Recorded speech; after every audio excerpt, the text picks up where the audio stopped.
What is up, star seeds? It's Sid, and we are gonna light some incense with this electric lighter and just let this incense burn over this bowl because I feel like it. So let's do it. Ooh, and this smells really nice. Is it still going? Oh yeah, she's good. She's good.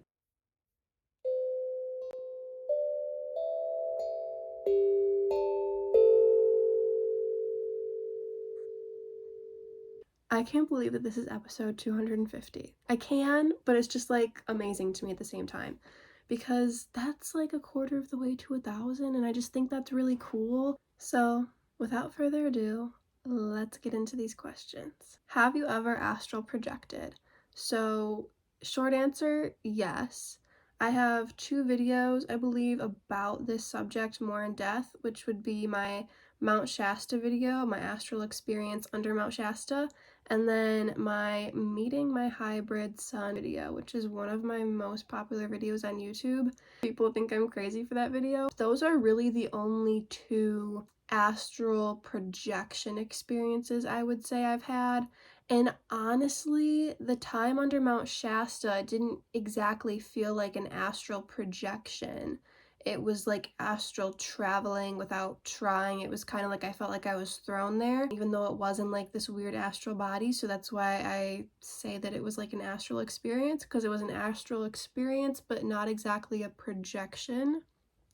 But so the astral projection, I guess, would just be that one time where I went into the earth and then I met this being, which I wasn't expecting to see there. But anyway, I was freshly out of like high school classes. I had just quit my job at Sky Zone, and I was very stress-free, very just like go with the flow, relaxed. And so after I dropped my best friend off at school, I came home, laid down in my bed because I was debating whether or not I wanted to sleep longer because I was still really tired. I was just laying flat on my bed, my limbs were spread out, and usually I am a side sleeper, so it was weird to me that I just felt like laying like that for a minute.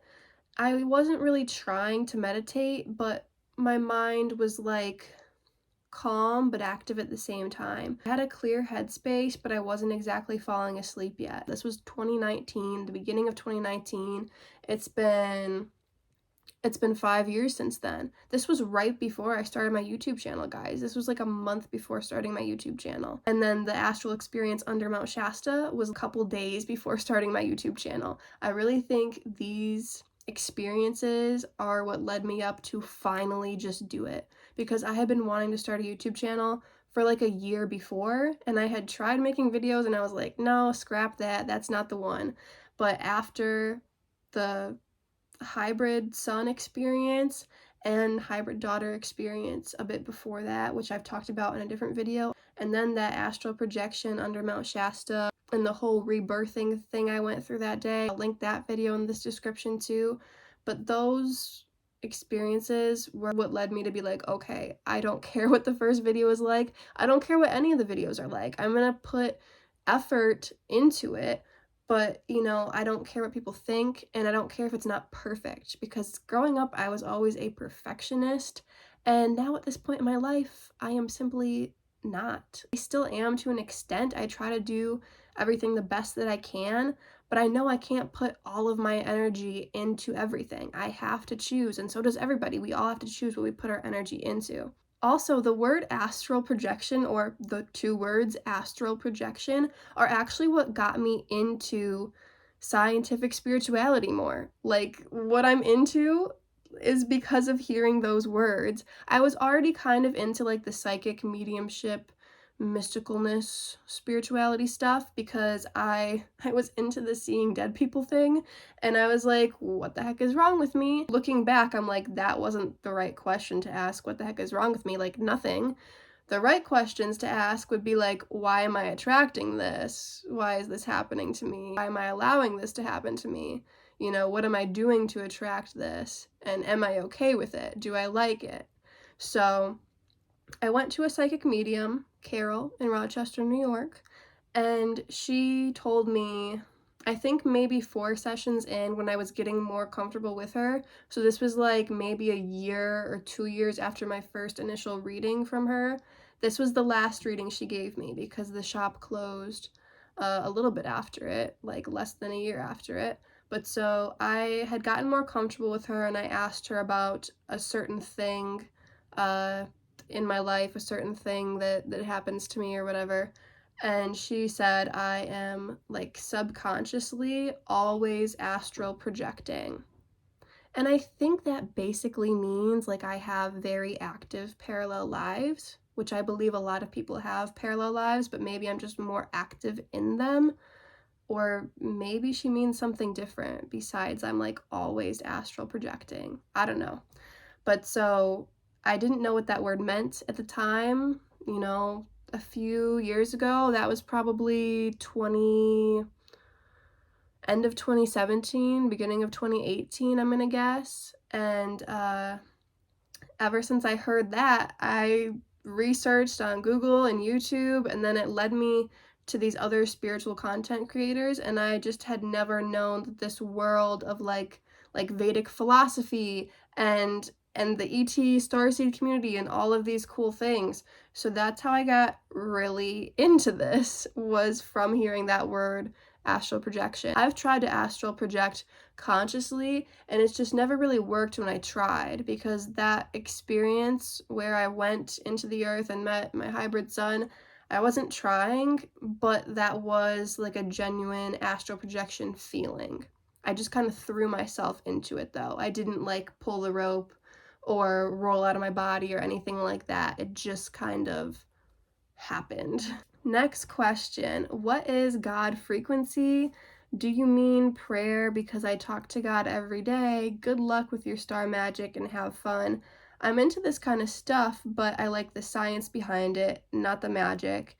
And there's no science proving that being a Pisces will mean I have a bad year when a certain planet is in retrograde. So obviously this isn't like a genuine question. Although, I don't know, they say like they're into this stuff, but they like the science behind it. Me too. I like the science behind it too, man. So I get what this person means, because like just kind of looking in to astrology, if you will, like kind of seeing it from an outsider's perspective who just doesn't understand astrology, which obviously this person doesn't, because no astrologer would ever say that statement at the end there doesn't make any sense. And that's totally fine if you don't believe what I believe in. I don't believe God is the Christian version of God.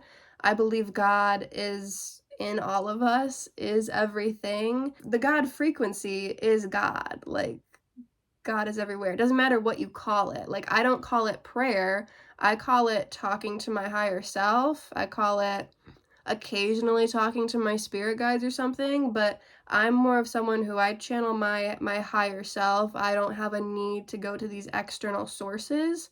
I tap into other people's Akashic records for them when they ask me to, but I'm still running all of that information through their higher self and then through my higher self. So I think we just have different words for the same thing. The God frequency is just, don't know how to explain it. It's the God frequency. It's everything. It's that energetic field that everyone can tap into.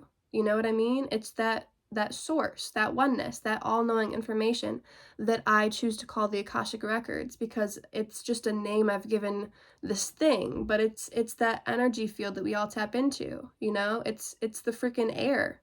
It's the water, it's the fire, it's the ground, it's spirit, you know? It's all of that. It's not magic, just energetic vibrational science that us as humans can't fully prove with the scientific method, but we can prove to ourselves through getting our own proof on it. When something happens and it's undeniably true, that's how you get your proof on it at this stage. But we can measure things with frequency readers. I think we can get scientific proof about a lot of this stuff. Magic is really just science. It's just basic energetic science, bro.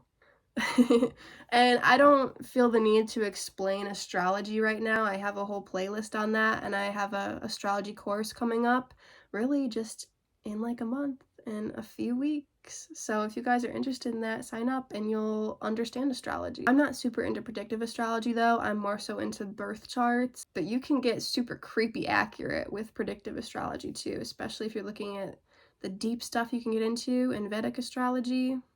It's wild. The next question is, I wonder if this is why some people meet demons during NDEs, near-death experiences. And this comment was on my Theory of the Universe video. So yeah, people can see demons during NDEs. People can see a lot of things during NDEs. People can see nothing during NDEs. When I was around someone, when their heart rate flatlined, like they technically died and then were brought back, I asked them what they saw. They said nothing. Didn't see a fucking thing. I was like, that's your attitude, dude, coming through. So you see what you want to see in an NDE, first off. But yeah, you can definitely see demons if, like, that's what you're expecting to see. That's why. I believe, like, you can watch my Theory of the Universe if you want to see more of exactly what I believe, but long story short, I believe in this realm of heaven and hell. High vibes, low vibes. And if you did good things in that life that you're just completing, you're gonna feel like you're in heaven in this realm. If you did mainly bad things, you're gonna feel like you're in hell in this realm. Or if you're somewhere in the middle, you're gonna feel somewhere in the middle. It's just basic energetic science, bro, that you feel the energy that you gave off, you know? So that's what makes sense to me, scientifically and spiritually. This channel is about where science and spirituality meet. And yeah, some people can see demons during an NDE. Okay, what is your most favorite dream that you can remember? So I know I have a lot of dreams that I can't remember. However, I do remember more dreams than the average person, I would say. And I've had a lot of really cool dreams. Like, I've had a lot of prophetic dreams, which I've shared some of on this channel. I've had a lot of bad dreams too, not like super bad, but I've had a lot of just like neutral or okay dreams, you know what I mean? Like, I've had a lot of dreams where there was some symbolism, but nothing like stood out as like, wow, this is such an amazing dream, you know? But then again, I have had some really good dreams that I was like, man, I just want to keep continuing this dream. I don't want to wake up yet. Like, let's see where this storyline goes more. I've had some really good dreams, and most of those, not gonna lie, they're about like my exes. Yeah, a lot of my favorite dreams have been about like my first love. Or I had a really cool dream where my great grandpa who had died, I had a dream that he was in my house and he was visiting me, and that was a really cool dream as well. And also that dolphin dream I had lately, that was a really freaking cool dream too. That was a really good dream too. But yeah, favorite dream, I don't know. I can't think of like a specific one, if I'm being honest, off the top of my head, but probably one with my first love in it. Do you recognize your gran as one of your spirit guides? So this was on a YouTube short video that I posted that was like originally a TikTok. Come with me and you'll be in a world of pure imagination. Take a look and you'll see into your imagination. We'll begin. And it was about just showing a few of my great grandma's mystical jewelry. And because she was not into that stuff, or at least she didn't tell me she was into that stuff when she was alive, so I'm like, did she think it was just fashionable, or was she into metaphysical things? I don't know. I can tap into it with my intuition, and I feel like she was interested in it, but I think it was mainly just a fashion choice, and she felt like connected to those symbols, but she didn't exactly know why, type thing. That's what I get intuitively when I just kind of ask.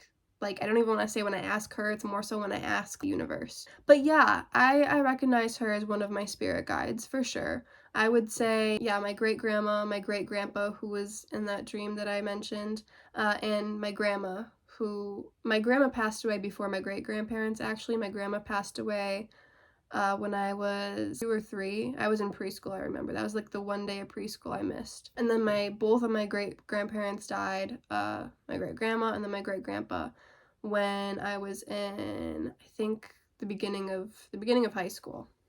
And this person also mentioned New Human by Mary Rodwell, and that is actually the book that I am reading. I've been reading that book for a couple years now.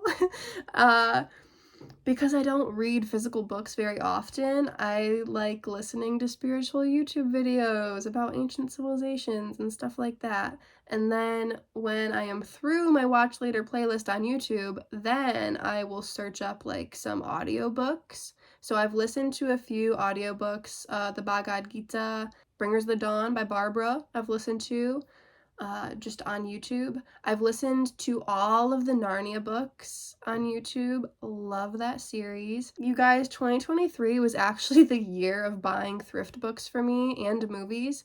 So I'm going to insert some clips of the books that I have now. It is wild to me how many books that I got in 2023, because if you watch my last Q&A, I have a few spiritual books on my little bookshelf that was then turned into my movie shelf and then was then turned into my son's bookshelf. And now I have books just everywhere that I can fit.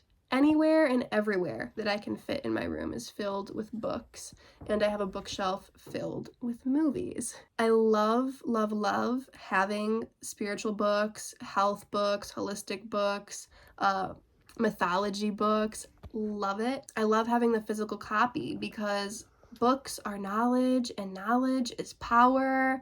And what happens if the internet goes down? What happens when I get older and I don't feel like, doing the things that I'm doing now when I'm not as busy? I'm probably always going to be busy, but I'm going to prioritize reading more when I'm older. Usually it's just like if I'm riding to New York and I don't have any emails to send and I don't have any pictures or videos to go through, and I'm not entertaining my son because he's taking a nap or something, then I might have time to read. Hi Sid, I have one arched eyebrow. I've always hated it though. What is that supposed to mean? So this is like such a random question comment, but I love it. And please ignore my eyebrows in my first few YouTube videos. I don't know what I was thinking, okay? I had a logical reason, but there is no excuse for those eyebrows. Please ignore them. Oh my gosh, because now, like, I have really amazing natural eyebrows, if I do say so myself. And when I was younger, they weren't arched. They were more curvy when I was younger. And then I went through that phase where I was drawing them on because I thought I wanted it to just be like a little bit longer, because back then they actually were like really short from like plucking them and stuff just to try to get them to the right shape. So then I was drawing on the excess, and I just totally overdid it. But so I had the phase where I thought they were curved, and then I had the phase where I was drawing them on arched. And guess what I was doing during that phase of my life? I was trying to be more gangster. I was trying to be more tough. And then now my eyebrows, they are, I want to say, naturally arched, because like right here they do have like a nice arch to them. This one is more arched than that one usually, because I kind of like push them up with my finger. But I love my eyebrows now. I am never drawing them on again. But now they're a bit more naturally arched because now it's like I've been through some shit and I'm standing my ground more. I'm not as much of a people pleaser. Like, yeah, like I'll please people, but I'm not gonna give them too much of my energy, you know what I'm saying? So it's like I stand my ground as a person so much more now, and I have naturally more arched eyebrows. Like my eyebrow shape has naturally changed over time. So I would say having one arched eyebrow, that's interesting, and the fact that you don't like it is interesting. Just kind of ask yourself why you feel that. Why don't you like your more dominant, side? I like my arched eyebrow more than my curved eyebrow, and that's because I like being, I don't want to say I like being in that position of power, but like I do. I am someone who like I like control over myself. I like to be, like a firm, strong, independent woman. And arched eyebrows, I mean, it can be an extreme version of that, but yeah, I think that's pretty much what it means. Curved eyebrows are more submissive and arched eyebrows are more dominant. Can you do a video when you try the food? This comment was on my survival gear haul video, and yeah, I'll definitely do a video when I try the food, and that might not be for a while, but what I'm gonna do even more of for sure is videos on how to preserve your own food and things like that, because that is what I'm really into right now, is self-sufficiency. And food is a big part of that, right? So definitely. What sort of event? So this comment was about my event that I would love to have in Michigan summertime. So in August, in early August, during the time of the Lionsgate portal. And if you guys don't know what the Lionsgate portal is, I'll leave my video on that in the description of this video as well. There's going to be a lot of videos in the description, like videos that I mentioned in this Q&A video.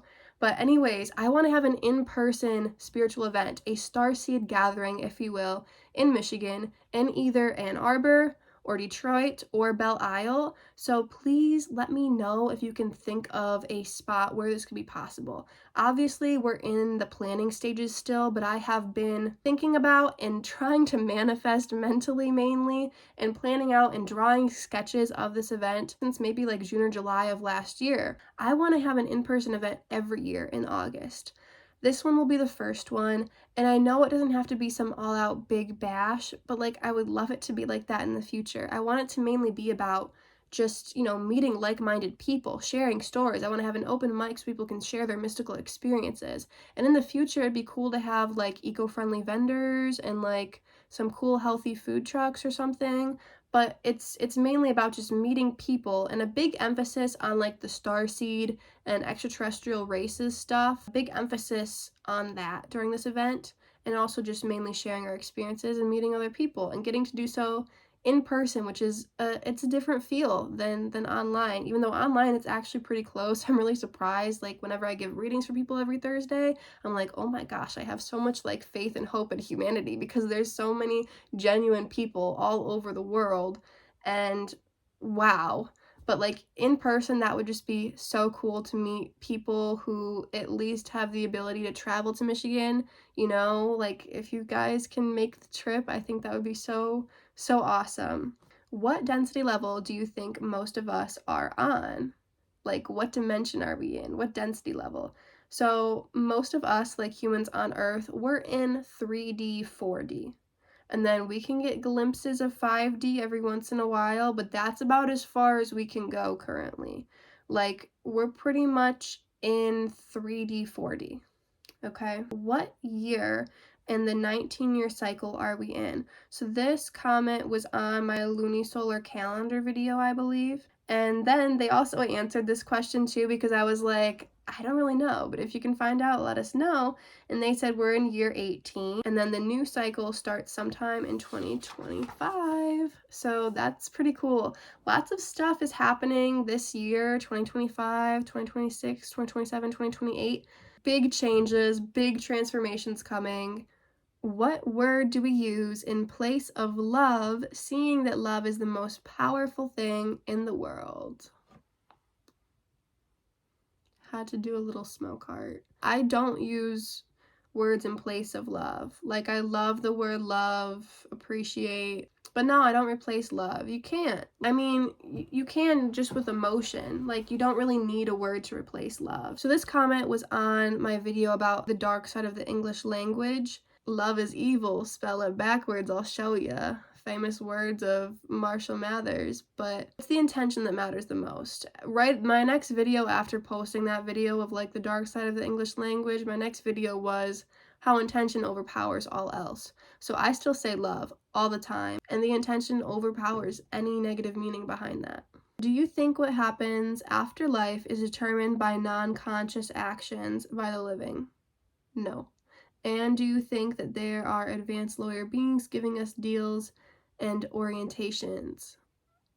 To an extent. Do I think that there are advanced lawyer beings? No.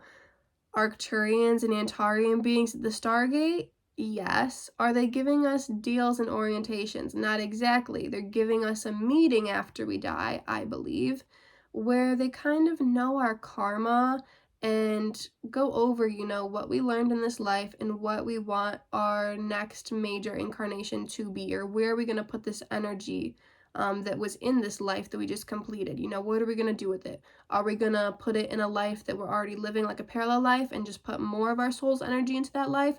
Or what we usually do, are we going to put it into our next major incarnation?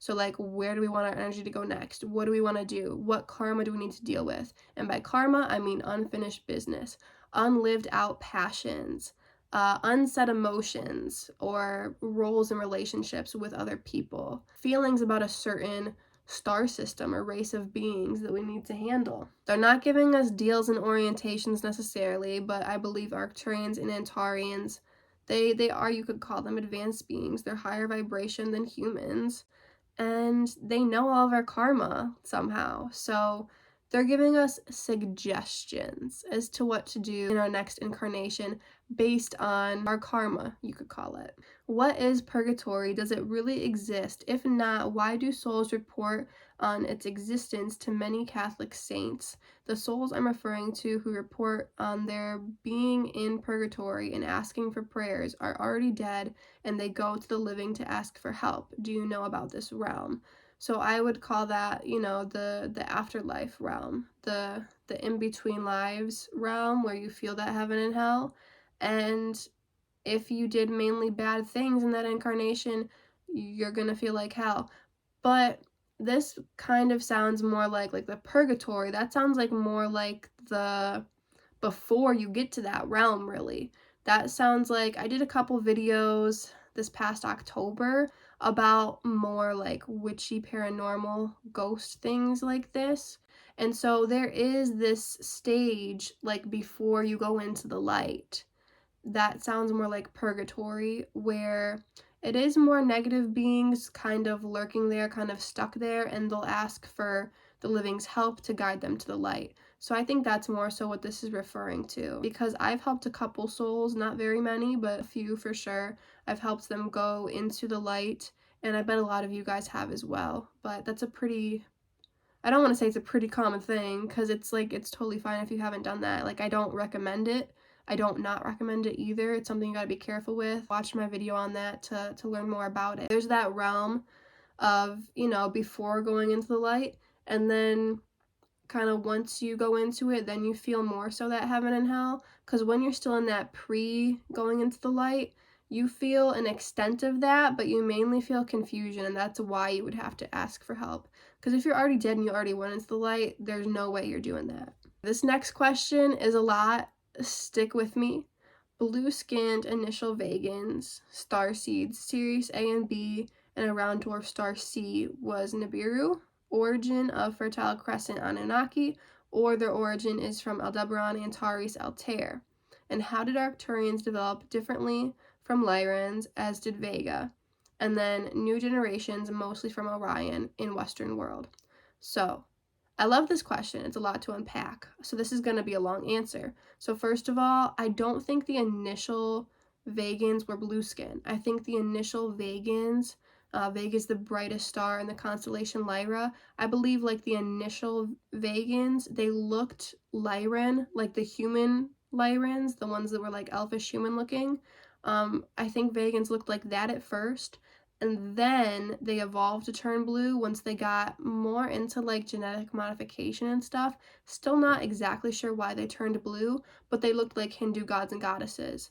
And a lot of Middle Eastern people, a lot of Hindus, have had past lives in Sirius, and that's a lot of their major past life connections. So there's definitely a connection to that.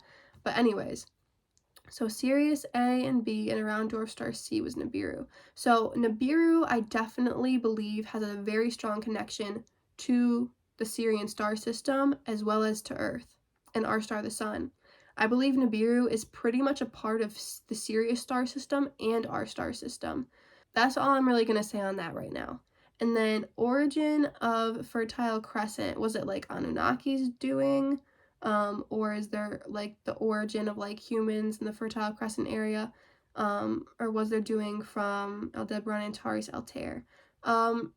Sure, we can call it the Anunnaki. So this is complicatedly simple because I do believe there is a race of extraterrestrial beings who kind of have this ant-like mentality, like bug ants, like ant-like mentality, with elongated skulls, pretty like brownish skin, and like I said, this kind of like ant mentality, where it's like it's a lot of the time a team effort, and then there's like leaders and there's like warriors and all of this different caste systems.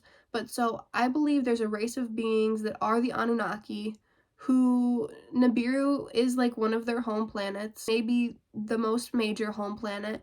I do believe there is that race of beings. But then also people refer to like Lyrans and Syrians and these other races who contributed to our genetics. I think they fall into like the Anunnaki category, but that's mislabeled because they're not Anunnaki beings. They're these, Lyrans or Syrians or whoever, but then they kind of fall under that title for some reason of the beings who came to Earth and genetically modified the humans that were already here. There's a lot of different races of beings within us. Let's just say that, within our human DNA. I believe we are currently the 7th generation of humans. I believe Egyptians were the 5th. And we might have some Antarean, Aldebaran, maybe some Altair from the constellation Aquila. We could very well have some of that in our DNA too. I believe Aldebaran beings and Altair now is more, Altair and Aldebaran are both like super high vibrational stars now, but they actually had like dark times in both of them.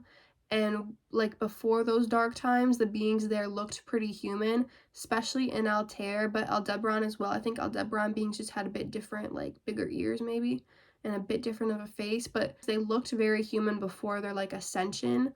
Now it's like very angelic there. Antarian beings look very different. They look kind of bug-like as well, but they're very high vibrational, similar to Arcturians. The Antarian beings, they have like bug-like skin, but they're probably light beings on a higher level. We could very well have their DNA within us. Like I said, some of them look very human. Some of them don't, but that doesn't mean much. How did Arcturians develop differently from Lyrans, as did Vega?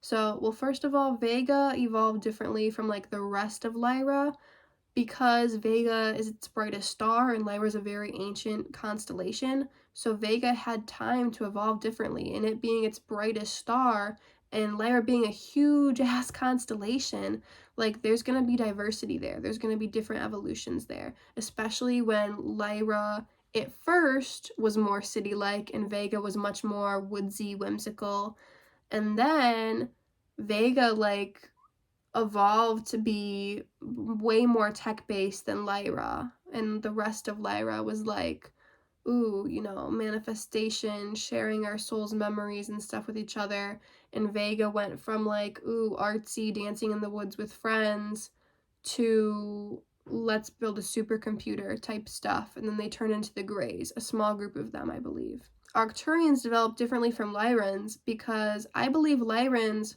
are like the descendants of Andromeda Galaxy. Andromeda Galaxy, there was a group of them who really designed and manifested Lyra and most of the other genetics in the Milky Way. But so Arcturians were different. Arcturians were already here. I don't believe they have that Andromeda. I don't want to say they don't have the Andromedan influence, but I don't believe they have the Andromedan genetics. I believe they're different. And Arcturians were really, a smaller civilization before that Andromedan Lyran influence. Lyra, kind of when it was created, it was already boom, kind of more advanced. But so Arcturians, it was just more of a natural, slow evolution. And Lyrans, it was like Andromeda kind of manifested them. So because of that, they had that jump start. So that's why they evolved and developed differently. That's why they look so different. Sirius and Orion are a bit different from that Lyran genetics too. I do think, unlike Arcturians, I do think that Sirius and Orion have some of that Lyran genetics in them, but the thing is, Orion is like super diverse. First off, naturally, there's so many different beings there, and then Sirius is just different.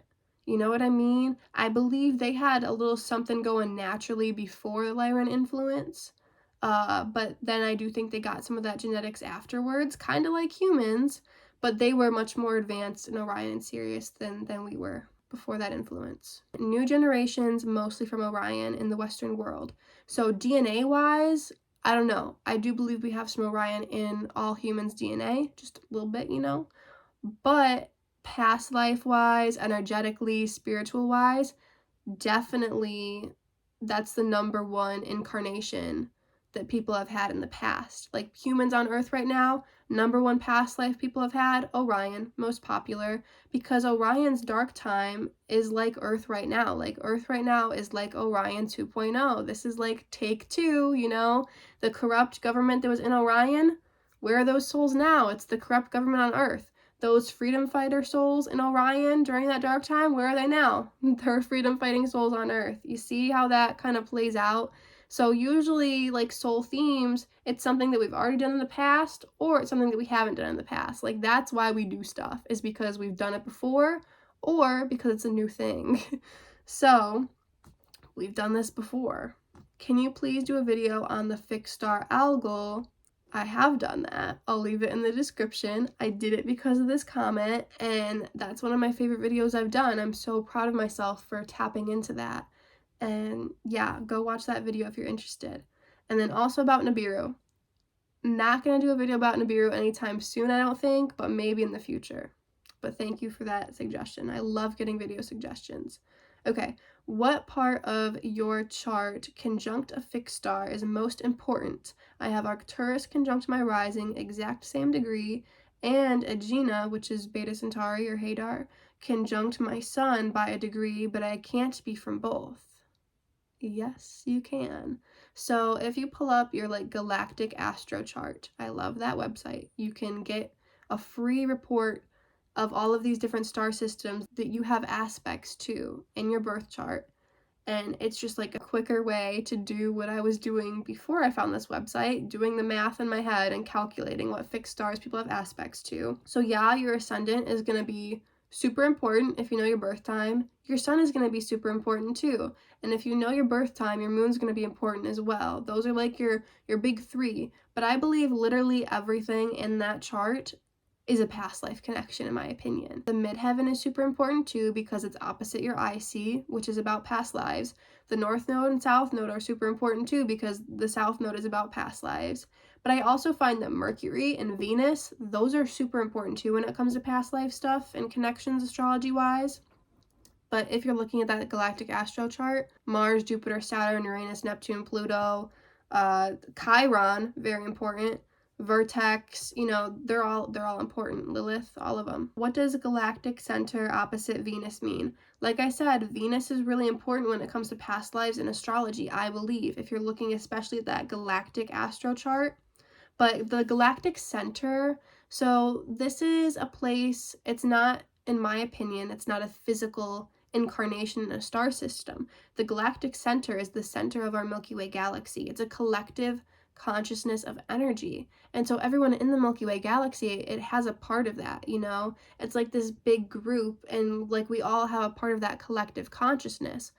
But if you have aspects to it astrologically, then I believe you have more of like your energy. You're giving more of your energy to that power of the collective consciousness. Do you ever follow Dr. Greer's work on the CE5 program? So I've done a little bit of research on Dr. Stephen Greer. He's very interesting. And to be honest, I don't have much of an opinion about him. Some of the stuff he says, I agree with. Some of the stuff he says, I'm like, I don't know. Because I'm a skeptic, you guys. I'm an open-minded skeptic, and I think that's a pretty darn good way to be. You gotta be in this world. Let me just say this about Dr. Stephen Greer.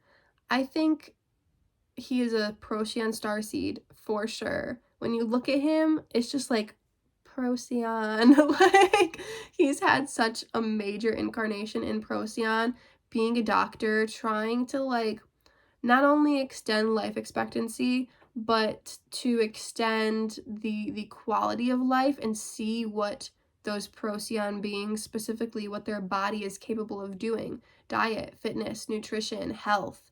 He was super into that in Procyon. So that makes me think that he has pretty good intentions. But yeah, he's kind of hard to read, you know? He stays pretty mysterious.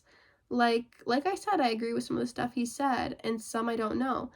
I'll say this, I don't think that he said anything that I'm like, no.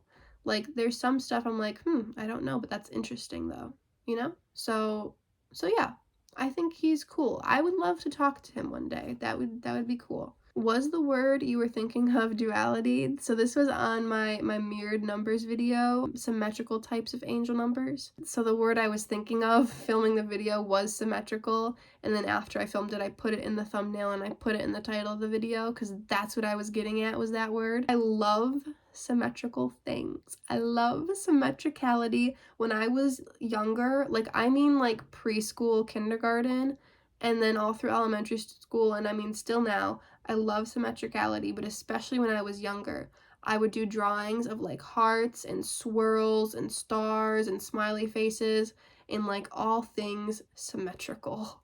And my birthday, if you put it like this, like 11/22/2001, that's symmetrical because I mean obviously 11 and 22, but then the 2 is like opposite from those 2s and the 1 is opposite from those 1s and there's 2 zeros in the middle. I love it. What's your email? sidalexandraegypt@gmail.com. I love talking to people, so don't be shy. Email me if you feel like it.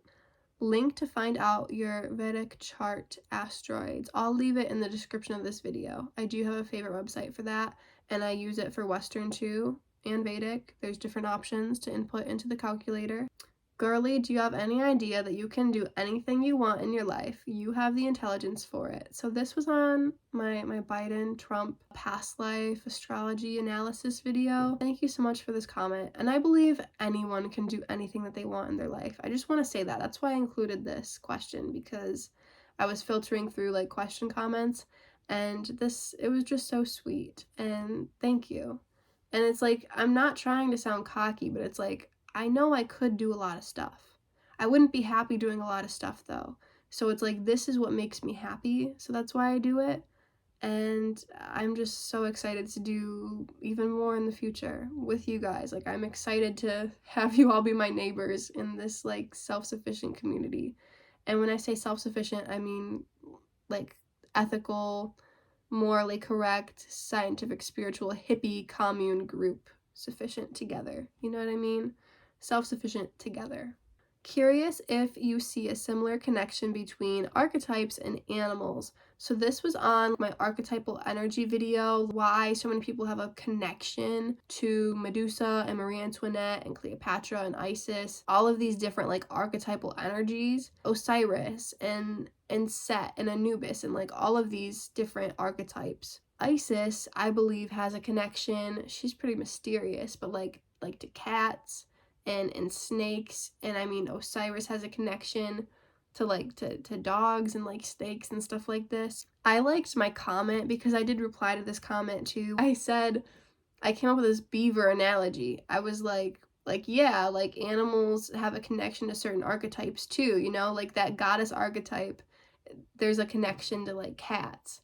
And then, you know, dogs are more masculine, cats are more feminine.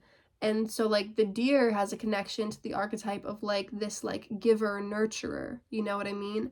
But so I took this comment in a different way as well. I was like, well, if we were beavers, like we would probably feel a connection to the archetype of like the beaver who built the first dam. And I think that's funny. That's the kind of jokes that I think are funny now. But it's true, right? Like, we're humans, so we feel a connection to Cleopatra and stuff. But if we were beavers, would we be like, damn, like I love that beaver that built the first dam? Do you have Instagram? Yeah, Sid Alexandria. I don't post many pictures on there, but I post some of my TikTok videos as Instagram Reels, and I post stories when I post a YouTube video. So yeah, this next comment was on my video about like deprogramming, and it is, do you think reincarnation is the best reprogramming? Love this question. So it can be, but no, because learning in an incarnation is the best reprogramming. So there was this video clip a few years ago that went kind of viral on the internet of this black girl claiming to be white, and she was like, no, I'm not black, I'm white, look at my nose, I have a white person's nose, like all of this stuff.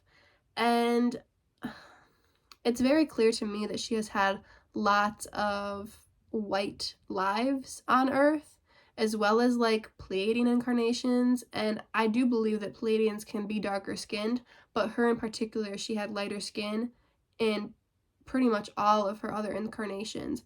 And she was actually very racist in these, you know, recent Earth lives as a white person on Earth during the time of slavery, when Black people were slaves in America, in the US. And so she had this, you know, this racial mindset for multiple past lives in the US during the time of slavery. And I don't see this very often in the records. Like, if I'm being honest, I've never seen someone have a past life during this time. But just kind of watching that video of her, I knew right away when I saw that, like, damn, she's been a racist before. So in that example of her, reincarnation was not reprogramming, because she had this life as a Black person. And did she change her ways? No, she still thought she hated Black people. I cannot fathom that. But it's this lady's life. So, like, we shouldn't make fun of her or even talk down on her for it. Like, and we don't even have to feel bad for her. We just need to send her love, because, like, hopefully she will realize that, like, there's no reason to feel that type of way. You know, it's I don't want to say it's wrong to feel that type of way, but I think we all know, like, that's a very rude thing to think and to have. That mindset does not help anybody, does not benefit anybody. In fact, it hurts people. So that was just like an example I had of why reincarnation isn't always the best reprogramming. Because if you're like racist towards Black people and then you get thrown into a life, what color is your skin? It's Black. You're still racist towards Black people. What the fuck? But that's why I say, like, learning in an incarnation is the best reprogramming.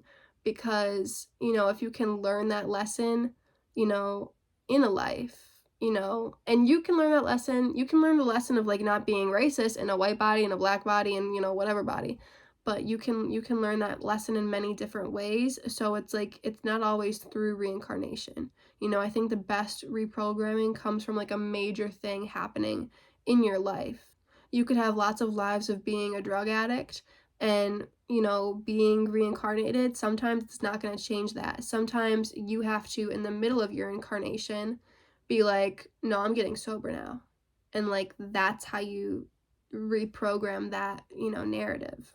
Sid, the CDC is planning to add mRNA COVID crap in our foods. I just wonder what you think about that. It is scary for sure, as it affects our food supply for both meat eaters and vegans. I haven't heard that before, but this is a really interesting, you know, point. And long story short, like, there's so much crap in our food now. There's so much, like, bioengineered food ingredients is, like, the new big thing that everyone's talking about. And I think it's actually good that, like, everybody's talking about that, even though it's like the chemicals and the toxins and all this other shit is probably way worse.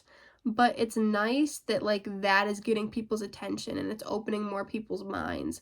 But so, no, obviously, like, we need to be growing our own food. End of story. You know, we can't trust the food from the store anymore. We need to grow or get local. Hey, what do you honestly think, Sid, about us having more than one son? So I love this question, and Gigi Young I find really interesting. You have to be in a certain mood to watch her YouTube videos. And for a while, I was going through a phase where, like, I was in that certain mood all the time. And I love her. I would love to talk to her one day. But so I love the, like, theosophy and the esoterica that she is into, and she talks about more than one son. So I really like her videos on that subject. And in my opinion, I don't know. I believe, like, there is one main sun that we have, and that is, like, our true light source physically. And energetically, is there more than one sun? Absolutely. Physically, I'm just not really sure. Okay, this next question is about, like, angel numbers meanings. And this person said that, like, they see, for example, 77777 a lot, like 7 5 times, and kind of what that means. And I said, so if you see, for example, 77777, then that has the meaning and the representation and the energy of the number 7, of the number 5, because there's 5 sevens, and the number 8, because, like, 7 times 5, or 7 plus 7 plus 7 plus 7 plus 7, equals 35, and then 3 plus 5 equals 8. So that's why that has the representation of 8, 5, and 7. And so the meanings of all of these numbers, like I have videos on numerology and the meaning behind each number. But I guess to put it in simple terms, 1 is like the pioneer, it's like the leader. And then 2 is like peace, harmony, balance, intuition. And then 3 is like expression, peers, siblings. It's like expression and communication. And then 4 is about ancestors, protection, family, home, building. And then 5 is about taking action, having fun, putting things in motion. And then number 6 is about service to others, health, service to the community, asking for help, receiving help, giving help, taking help, family life, routines. And then 7 is about war, spirituality, relationships, luck, and also like unluckiness. And then 8 is about deep spirituality, transformation, death, the things that people don't talk about that much, harmony, time, astrology, numerology, and also abundance. And then 9 is about humanitarian action, creation, life, power, and that can either be positive or negative. It's like an amplifier. And then 11 is also like, it's one of those master numbers, and 11 adds up to 2, so it's like a stronger version of a 2. But 11, it is about peacefulness and stuff, but 11 is more so about the visionary, intuitive. 22 is like the master number of 4 because 2 plus 2 equals 4, but 22, it has those meanings of the 4, like ancestors, family, home life, and building, but 22 is even more so about building and, you know, making a platform and creating and having an impact. And then 33, that's like the master number of 6. So it has that service to others mentality, but 33 is more so about power and speaking your truth. It has that energy of expression as well. It's the influencer 33 because it's service to others through communication. It's influencing others, usually in a positive way. And so then the question that pretty much came with this comment was, whose job in the universe is it to define the meanings of these numbers? And the answer is, I don't know. Nobody, everybody, like whoever chooses to do that, you know what I mean? It's a simple answer. This next question was commented on my microplastics video. There is plastic in the material used for clothing. What's absorbing it? Our skin? Like, yeah, that wasn't even really a question. But yeah, and you know, chemicals used in leggings and like period underwear, those are super toxic. Some brands of period underwear, some brands of leggings, but that's super freaking scary.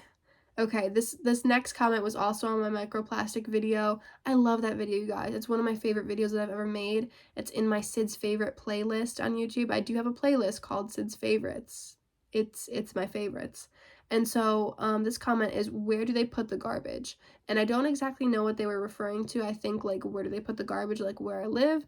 And in the US, we put our garbage in giant ass landfills. And then one day, they're going to be too full to put any more garbage in. And they're also emitting toxic chemicals because we don't rotate them at all. So anything that is like compostable, if you throw it in the garbage, it's not going to freaking compost. That's not what compost is. You have to like turn it and give it air and let it breathe, and then it will decompose, then it will compost.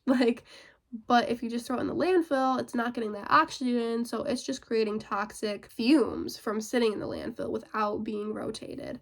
But yeah, that's what we do, and it's a really big issue. And you know, if we keep throwing away garbage at the rate we are, it's not going to break down because the stuff in the landfill, it just doesn't break down like we think it does.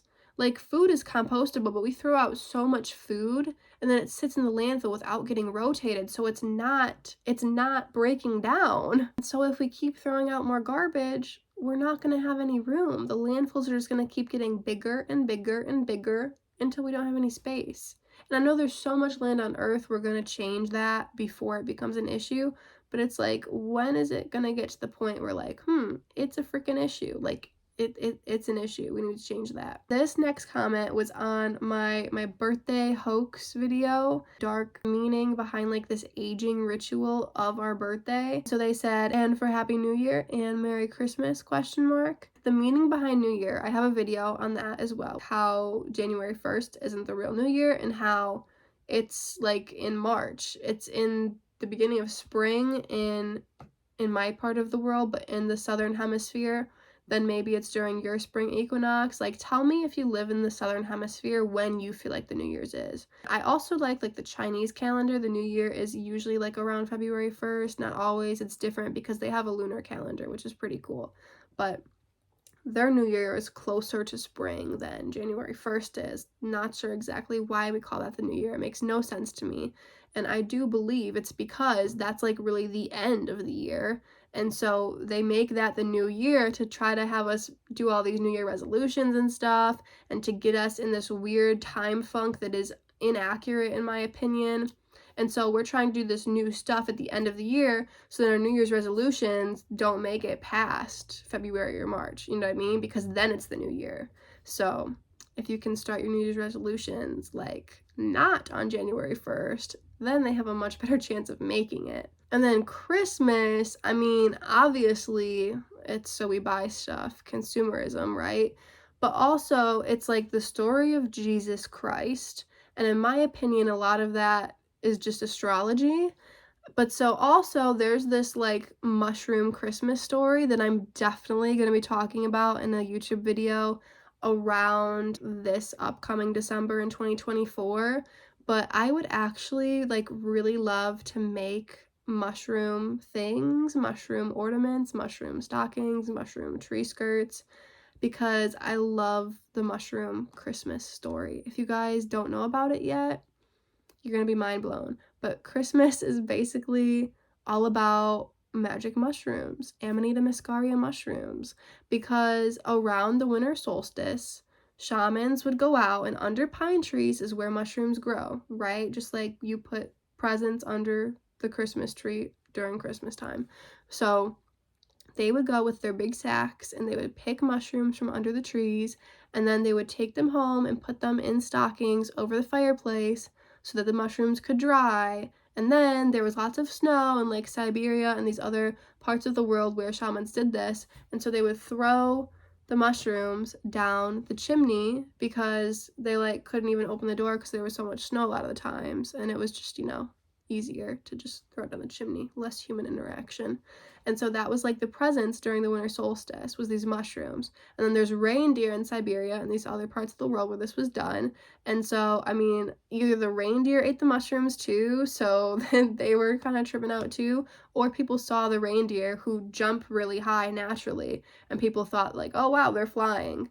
So it's like so much stuff from like Christmas, like the long beard that Santa has, shamans have, the red and the white, the color of the mushroom. There's just so many synchronicities with that. A lot of these holidays, they have these twisted meanings, right? And sure, a lot of them just are to promote consumerism and working still. I'm not going to go as far to say that they're like demonic, but I mean, kind of the whole point of making people work for you and have this weird concept of like inaccurate time and consumerism.